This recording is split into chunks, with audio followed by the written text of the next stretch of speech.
Assalamualaikum warahmatullahi wabarakatuh. Perkenalkan, nama saya Wahyu Adi Pranata dengan NIM 21030423 dari Prodi Manajemen Fakultas Ekonomi dan Bisnis Universitas Muhammadiyah Riau.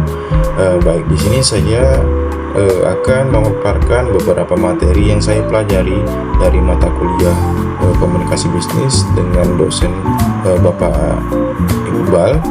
Nah, tak menunggu waktu lama lagi, langsung saja kita masuk ke dalam materinya.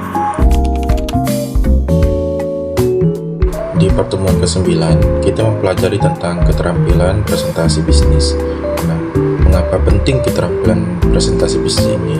Karena dengan membangun keterampilan bisnis, presentasinya yang efektif adalah kunci keberhasilan dari sebuah membawakan pemaparan komunikasi yang baik, dan penggunaan visual yang tepat dapat mempengaruhi keberhasilan presentasi tersebut. Nah, pentingnya keterampilan bisnis yaitu di dalam dunia bisnis yang kompetitif, kemampuan untuk menyampaikan ide, informasi maupun gagasan dengan jelas serta persuasif adalah kunci untuk memenangkan kepercayaan klien dan mitra bisnis. Dan pula untuk komunikasi yang efektif melibatkan penggunaan bahasa tubuh, intonasi yang jelas, dan kejelasan pesan untuk memastikan bahwa pesan yang disampaikan dapat dipahami dengan baik oleh audiens lainnya. Nah, penyusunan untuk membuat struktur presentasi bisnis yang pertama seperti pendahuluan, yaitu adalah membuka presentasi dengan menciptakan minat dan menunjukkan tujuan presentasi. Yang kedua adalah isi utama, yang ketiga adalah penutup. Lalu teknik untuk menyampaikan presentasi bisnis secara persuasif, tangan, gerakan tangan, ekspresi wajah, terus eye contact yang jelas. Lalu dengan menyajikan data dalam bentuk grafik. Data bentuk grafik itu merupakan data yang jelas dan mudah dibaca serta dipahami oleh banyak orang, dan disertai dengan testimoni pelanggan.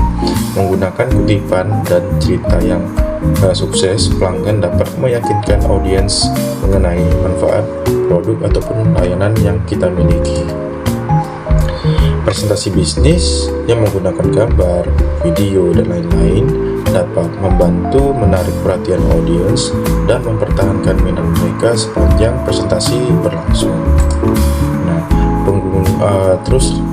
cara untuk mengatasi gugup saat presentasi yaitu ada beberapa cara seperti latihan yang cukup serta mempersiapkan diri dan menguasai materi yang akan disampaikan di depan publik. Kepercayaan diri adalah kunci dari sebuah presentasi bisnis. Memiliki pengetahuan yang mendalam tentang topik, bersikap profesional, dan merasa yakin dengan isi presentasi adalah faktor yang paling penting dalam presentasi yang efektif dan tujuannya dimaksud sampai kepada para audiens. Baik, kita masuk ke materi selanjutnya, yaitu teknologi digital dalam komunikasi, yaitu teknologi informasi sebagai suatu disiplin ilmu sains, teknologi rekayasa atau engineering, dan teknik manajemen yang digunakan dalam menangani, memproses informasi, bagaimana aplikasi tersebut dapat dijalankan oleh manusia, serta asosiasinya dengan kondisi sosial, ekonomi, budaya. Dan teknologi informasi atau IT adalah suatu produk yang tak terwujud. Nah, dalam praktik komunikasi bisnis diperlukan sarana yang dapat menunjang proses komunikasi itu sendiri, seperti teknologi informasi dan komunikasi yang semakin hari semakin berkembang dan dapat dimanfaatkan dalam praktik untuk berkomunikasi dalam bisnis. Internet adalah jaringan komputer yang tersusun dari ribuan bahkan jutaan komputer. Nah, teknologi digital adalah suatu alat yang tidak lagi menggunakan tenaga manusia secara manual, tetapi lebih pada sistem pengorganisasian atau pengoperasian otomatis dengan komputerisasi atau format yang terbaca oleh komputer. Nah, contohnya seperti Facebook, Twitter, WordPress, Blogger, dan MySpace. Nah, manfaat dari mempelajari penggunaan teknologi informasi dalam komunikasi bisnis yaitu pertama, memperoleh, mengenal, serta mengerti definisi teknologi informasi, dapat mengerti apa kegunaan dari teknologi dalam pencapaian informasi dalam berkomunikasi. Nah, kelebihan yang didapatkan jika menggunakan teknologi digital. Yang pertama itu data yang terkirim dari satu tempat ke tempat lain tak terpengaruh oleh cuaca buruk ataupun noise karena data yang ditransmisikan dalam bentuk sinyal digital. Berbagai tipe sistem komunikasi terdiri atau tersedia dan dapat dipakai secara bebas. Lalu ada biaya perawatan yang lebih rendah karena lebih praktis dan lebih stabil dan dapat digunakan dimanapun. Adapun kelebihan pasti ada kekurangannya. Yaitu yang pertama, kekurangan yang jika kita menggunakan teknologi berbasis digital. Yang pertama yaitu kesalahan yang mungkin terjadi pada saat pengubahan sinyal analog ke digital. Lalu yang kedua itu kemungkinan terjadinya pencurian data digital seperti nomor rekening, data pekerjaan, dan hacker maupun virus. Membuat ketergantungan atau lebih pada penggunaannya yang dapat menghambat kemampuan empati dan sosial secara nyata.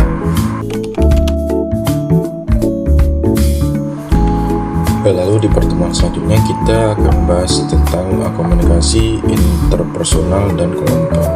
Nah, kita harus mengetahui dulu apa itu komunikasi. Komunikasi adalah istilah yang begitu populer pada saat ini. Media sosial atau media massa, buku, kelompok diskusi atau pelatihan, seminar, dan sebagainya yang membahas mengenai komunikasi. Komunikasi interpersonal adalah sebuah proses pertukaran informasi, ide, pendapat, dan perasaan yang terjadi antara dua orang atau lebih. Contohnya seperti percakapan antara kedua teman, percakapan keluarga, percakapan orang ketiga, dan komunikasi interpersonal bisa terjadi di mana saja ketika menonton film, belajar, maupun bekerja.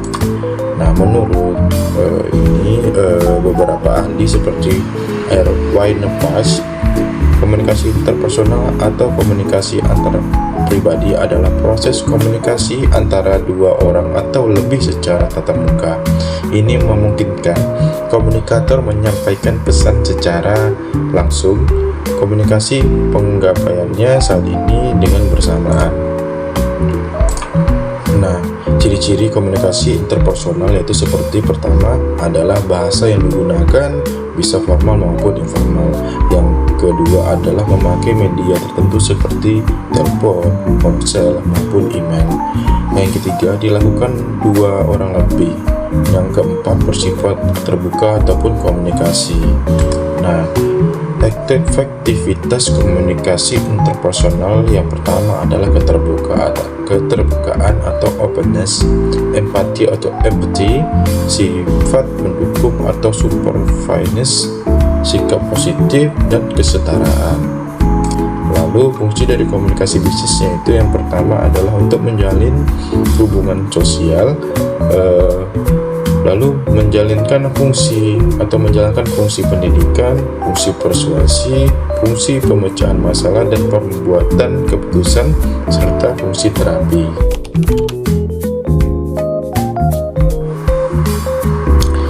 Baik, kita masuk ke dalam materi selanjutnya, yaitu materi etika dalam komunikasi bisnis.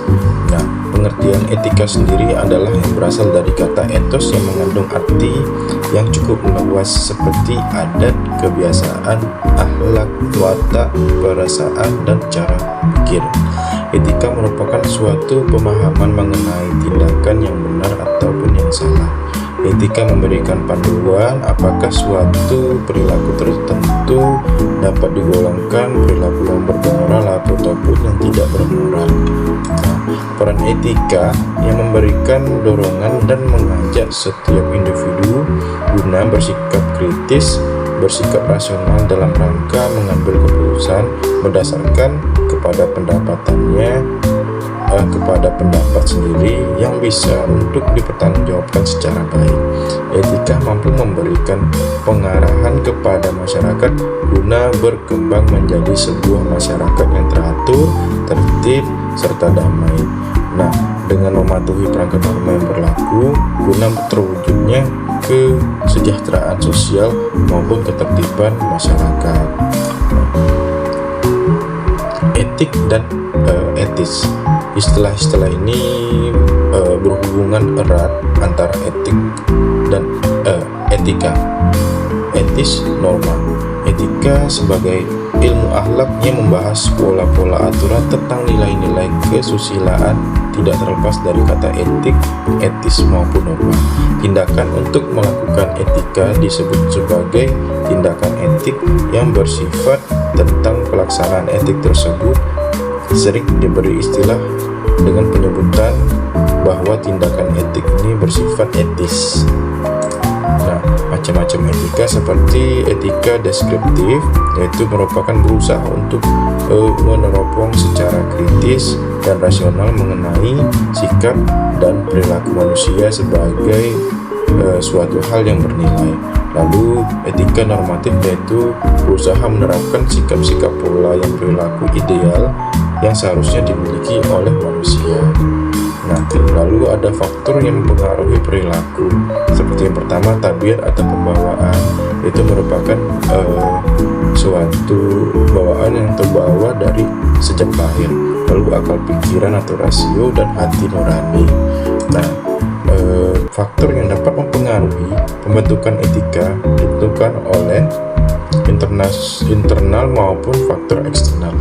Faktor internal tersendiri yaitu seperti keadaan di mana manusia itu sendiri, meliputi kognitifnya, pemahaman ajaran agama, kecerdasan, latar belakang, motivasi maupun sikap dan konsep kepribadiannya. Lalu dari faktor eksternal, ini merupakan keadaan yang berasal dari luar manusia tersebut sendiri, meliputi pendidikan di lingkungan keluarga, pendidikan sekolah, lingkungan masyarakat, serta aspeknya dituntut memberikan saham dalam bentuk perilaku manusia adalah faktor lingkungan. Nah, lalu secara umum etika digolongkan menjadi dua, yaitu etika umum adalah yang mempunyai tentang prinsip dan moral dasar, serta etika khusus ataupun etika terapan yang perlakuannya khusus. Etika khusus digolongkan menjadi etika individual maupun sosial. Mengenai etika sosial digolongkan menjadi beberapa golongan, yaitu etika keluarga, etika politik, etika profesi, etika lingkungan hidup, dan sifat kepada sesama, serta kritik ideologi. Etika adalah sistem di mana nilai dari prinsip dasar dan filosofi perusahaan sebagai acuan untuk berhubungan dengan lingkungan internal maupun eksternal. Etika kerja merupakan sistem nilai yang dianut secara perorangan yang termasuk etika hubungan antara karyawan maupun perusahaannya. Etika bisa mengatur hubungan antara perusahaan dengan publik, seperti dengan pelanggan, pesaing, pemasok, penyalur, pemegang saham, perusahaan afiliasi, investor, serta penyelenggara negara hingga ke masyarakat luas. Nah, contoh penerapan dari etika bisnis yaitu seperti pertama, menyebut nama klien dengan baik. Yang kedua itu hadir pada waktu yang tepat saat pertemuan, berdiri saat berkenalan, tidak segan mengucapkan terima kasih, serta membayar tagihan rapat sesuai dengan kewajibannya. Manfaat etika dalam bisnis yaitu memiliki sebuah manfaat seperti jaminan yang akan kita dapatkan dari kerjasama tersebut, Jika berjalan baik, maka kita akan mendapatkan citra yang baik. Perusahaan akan mendapatkan citra yang baik terhadap klien, dan jalan untuk berbisnis tersebut akan lancar, tidak ada kendala karena kita memiliki etika yang baik dalam berbisnis.